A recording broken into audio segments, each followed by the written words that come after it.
wabarakatuh. Waalaikumsalam. Nah, pada kesempatan kali ini saya akan mempresentasikan mengenai sistem parkir yang kemarin telah saya buat. Nah, di sini saya sudah mengerjakan laporannya. Jadi, apa aja sih yang akan saya lakukan pada praktikum ini? Saya kemarin membuat sistem parkir menggunakan MySQL melalui command prompt dan di database-nya nanti terdiri dari beberapa tabel. Nah, dari beberapa tabel ini akan saya hubungkan menggunakan relasi atau reference. Nah, tujuannya apa sih? Nah, di sini ada 1, 2, 3, 4, 5, 6. Ada 6 tujuan. Yang pertama adalah memahami cara membuat database dan tabel menggunakan perintah SQL, menerapkan relasi antar tabel, mengimplementasikan perintah insert, select, update, dan delete. Kita langsung aja masuk ke langkah-langkah pembuatannya. Pertama, kita harus membuka CMD dulu. Kemudian, setelah masuk ke directory MySQL nih, setelah masuk ke command prompt, kita mengetikkan MySQL root p enter root p. Nah, nanti bakal keluar enter password ini, langsung di enter aja. Nah, setelah masuk kita jalankan perintah login. Nah, kalau misalkan proses autentikasinya tadi berhasil, terminal akan memunculkan pesan seperti ini. Kemudian kita lanjut ke next step, yaitu membuat database-nya. Nah, di sini kita membuat database dengan nama sistem parkir 27 karena absen saya adalah 27. Ini dibuat dengan create database dan nama database-nya sistem parkir 27. Nah, kemudian kita langsung saja mengaktifkan database-nya dengan use sistem parkir 27. Nah, terus kalau berhasil akan muncul seperti ini. Database stage. Kemudian kita atur dulu struktur tabel yang akan kita buat. Nah, di sini aku ada 1, 2, 3, 4, 5, 6. Ada 6 tabel yang akan aku buat, yaitu ada tabel user, tabel area parkir, tabel tarif, tabel kendaraan, tabel transaksi, dan tabel aktivitas. Nah, ini yang nanti bakal dihubungin satu sama lain menggunakan relasi foreign key atau reference. Kemudian yang pertama-tama kita membuat tabel user. Nah, di tabel user ini ada isinya ID user, ini primary key-nya, kemudian ada nama user, username, dan password-nya. Jadi ini akan digunakan untuk menyimpan informasi akun pengguna yang akan mengoperasikan sistem parkir. Kemudian yang kedua, kita membuat tabel area parkir. Nah, ini tuh difungsikan untuk menyimpan informasi zona area parkir yang tersedia. Nah, perintahnya kayak gini. Create tabel TB area parkir yang berisi ID area, nama area, dan kapasitasnya.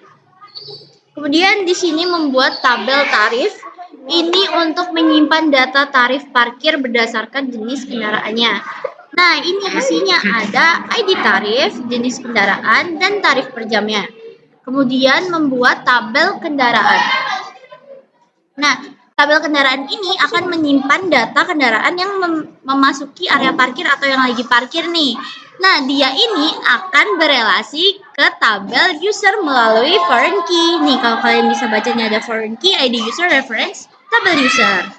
Nah, ini ada penjelasannya nih. ID user ini foreign key yang merujuk ke tabel user seperti yang aku bilang tadi. Kemudian kita membuat tabel transaksi. Tabel transaksi ini seperti yang aku bilang tadi, dia akan merekam seluruh transaksi parkir kendaraan. Nah, tabel ini memiliki relasi ke beberapa tabel lain sekaligus. Lihat nih, banyak banget. Dia berelasi ke sini nih semuanya. Kayak banyak gitu. Nah, ini menghubungkan data dari tabel sehingga setiap catatan parkir akan menjadi lengkap dan lebih terstruktur. Kemudian kita membuat tabel terakhir, yaitu tabel aktivitas. Nah, di tabel ini berguna untuk merekam riwayat aktivitas yang dilakukan oleh pengguna di dalam sistem. Dan ini berhubungan dengan tabel user tadi, menggunakan reference nih. Kemudian, untuk menampilkannya, kita harus menginput data terlebih dahulu menggunakan insert. Nah, ini adalah perintahnya, kita menginsert tabel user. Nih, insert into tabel user, nama user, username. Nah, ini kita tambahkan datanya Quinsa, dan 123. Ini passwordnya guys, 123 ini. Kemudian, ini juga kita membuat insert tabel area parkir. Ini kita memasukkan data ya. Insert into tabel area parkir, kita masukkan di nama area dan kapasitasnya.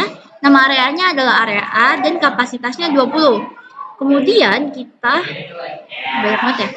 Ini kita insert tabel tarif juga seperti yang tadi, motor 2000. Kemudian tabel kendaraan ini kode kendaraannya, terus ini jenisnya motor, kemudian ini juga tabel transaksi diinsert dan log aktivitasnya juga diinsert dengan data. Kemudian kita akan menampilkan datanya menggunakan select. Nah, ini dia hasilnya. Select from tabel area parkir, from tarif, ya kayak gitu. Nah, kemudian seperti ini, apabila data berhasil ditampilkan, hasilnya akan muncul pada terminal dalam bentuk tabel seperti ini. Nah, kalau misalkan kita mau memodifikasi datanya, kita menggunakan perintah update. Nah, di sini gunanya untuk mengubah nilai data yang sudah tersimpan, tapi kita masih bisa mengupdate-nya dengan perintah update. Mengubahnya dengan perintah update. Nah, di sini select from table log aktivitas, terus abis itu kita update TB user. Nah, ini yang mau diubah di sini. Kemudian, kalau misalkan kita mau menghapus data, kita bisa langsung aja pakai delete, perintah delete. Ini kita mengasih tahu ID yang mana, terus yang dihapus yang mana. Nah, ini untuk tampilan di MySQL-nya. Tuh, dia saling terhubung satu sama lain kan. Karena tadi kita sudah memberikan perintah reference pada command prompt kita. Oke, baik, segini dulu presentasi dari saya. Mohon maaf bila ada salah kata. Terima kasih. Wassalamualaikum warahmatullahi wabarakatuh.